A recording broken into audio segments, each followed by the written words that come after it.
Ali Keita, Lucas Dorado et Moumini Garé de la troupe Meta Madeira, littéralement Métal et Bois en français, offrent un voyage mélodieux intercontinental à travers leurs concerts rythmés par des instruments à percussion dont le balafon que manient savamment le Malien Ali Keita et le Suisse Lucas Dorado.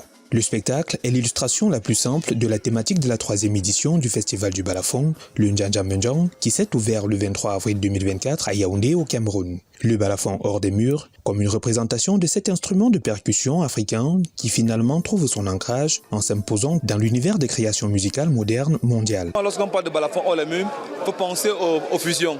Nous sommes là pour aujourd'hui fusionner les musiques. Permettre aux balafonistes d'intégrer des grands répertoires, des grands groupes, des grands festivals.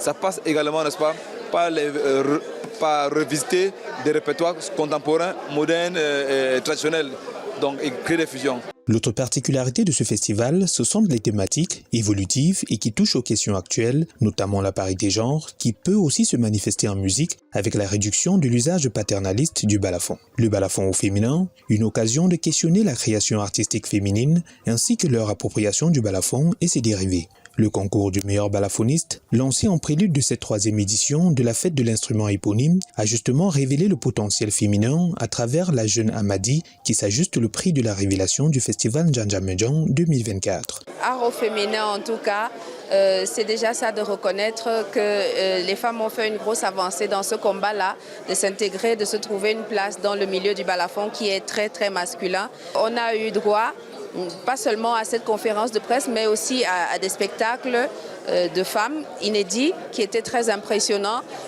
Moi, j'ai beaucoup apprécié aujourd'hui encore la première partie, la jeune Amadi. Le Njanja Menjang, c'est toute une expérience de la vie. On dit souvent en début de carrière, si c'est ça le bon de ma carrière, alors là, oui, je peux dire que ça c'est un très bon.